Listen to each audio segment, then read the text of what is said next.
అదే RTV app వార్తల్ని క్షణాల్లో చదివే అవకాశం ఉంటుంది. ఒక న్యూస్ పేపర్, ఒక టెలివిజన్ ఛానల్ మీ చేతుల్లో ఎప్పుడూ ఉంటాయి. నా పేరు లక్ష్మి, మాది వర్స్ కాలనీ ఆత్మకూరు. అయినా ఇది 40 సంవత్సరాలు అయ్యింది కాలనీ పెట్టి.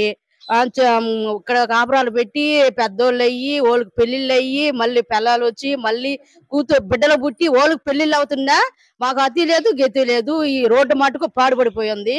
ఈ కాలనీకే అసలుకి ఇల్లు లేకుండా పోతుంది. ఎవరన్నా రోడ్లు లేదు, మాకు కాలువలు లేవు.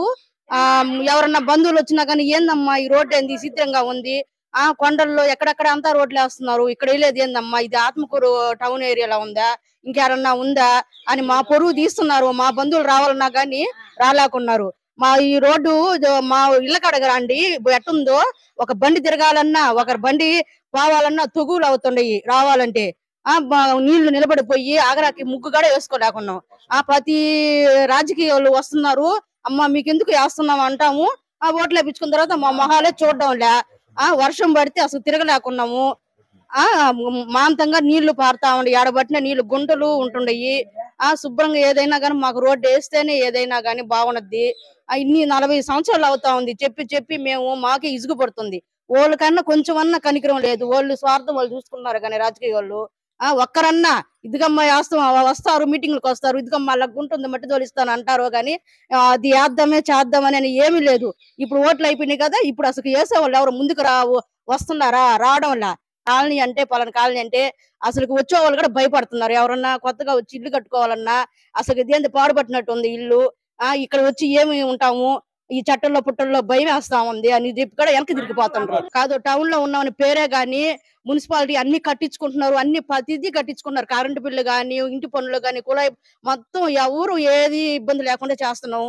మరి రోడ్లు ఎందుకు వేయడం లేదు మాకు అర్థం కావడం లేదు. పల్లెటూరు కన్నా దీనంగా ఉంది. పల్లెటూరు అన్నా మేలు, బాగా వాళ్ళు రాజకీయాలు వచ్చి బాగా చేస్తున్నారు. మరి టౌన్ ఏరియాలో ఉండి మా కర్మ ఏందో మాకు ఇది మా మొహాలు చూస్తే వాళ్ళకి ఏం బుద్ధి పడ్డం లేదు. మరి మేమంటే అసలు లెక్క లేకుండా పోతుంది.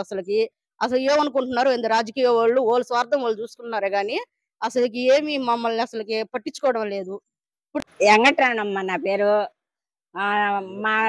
మాకు రోడ్లు లేవు, మాకు కాలువలు లేవు. మున్సిపాలిటీకి పోయి ఏదైనా చెప్పుకుంటే వాళ్ళు ముందు ఇంటి పనులు కట్టండి అంటుంటారు కానీ మాకు ఈ మటుకు పట్టించుకోవటం లేదు. ఇంటి పన్ను కానీ కట్టకపోయింది అనుకో, ఇంటి పన్ను కట్టలేదే అంటా ఉంటారు. 10 సార్లు వచ్చి చెప్పుకుంటూ పోతారు. ఇంట్లో చెత్త వారికి వేపించుకొని పోతారు కానీ రోడ్లు మటుకు ఓడవరు. రోడ్లు ఊడ్చేది లేదు. ఇది అడవిలాగుంటుండే వాళ్ళు ఏడని ఊడొస్తారా? అది కూడా చెప్పండి. రోడ్డు ఉంటే వాళ్ళు శుభ్రంగా చేసుకుని పోతారు.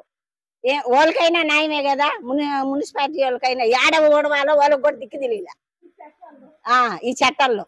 మా నీళ్ళు బయటకు వచ్చిందంటే ఇరుగు పరుకి రోజు తగులే. మేము ఊరికి ఆ నీళ్ళ కోసం గొడవలు పెట్టుకొని మేమే కొట్లాట పెట్టుకోవాల్సి వస్తుంది మురుగు నీళ్ళ కోసం. అదే గాని మాకు శుద్ధంగా రోడ్లు మురుగు కాలువలు వేసుంటే ఇరుగు పొరుగు కొట్లాట ఉండదు కదా, ఐకమత్యంగా బాగుంటాం కదా. ఇది టౌన్ అని చెప్పలేము, పల్లెటూరు అని చెప్పలేము. మీరే చెప్పాలి ఈ ఏరియా ఏదని. నా పేరు వసంత, వేర్స్ కాలనీ నుంచి మాట్లాడుతున్నాం. ఈ కాలనీ పుట్టి 45 సంవత్సరాలు అవుతుంది కానీ కాలనీకి రోడ్లు లేవు, ఏమి లేవు. మట్టి రోడ్లు వేస్తున్నారు తప్ప సిమెంట్ రోడ్లు వేసేదే లేదు. ఇంటి పనులు, కుళాయి పనులు అన్ని కడుతున్నాం కానీ ఈ మున్సిపాలిటీ అని పేరుకే కానీ పల్లెటూరు కాడికి అస్తవ్యస్తంగా ఉంది. వర్షం పడితే మోకాళ్ళ లోతు నీళ్లు ఉంటున్నాయి. స్తంభాలు లేవు, లైట్లు లేవు. నైట్ పూట ఇబ్బందిగా ఉంటుంది. వర్షం వస్తే రోడ్డు మీద బైకులు ఏమన్నా తిరగాలన్నా చాలా ఇబ్బందిగా ఉంటుంది.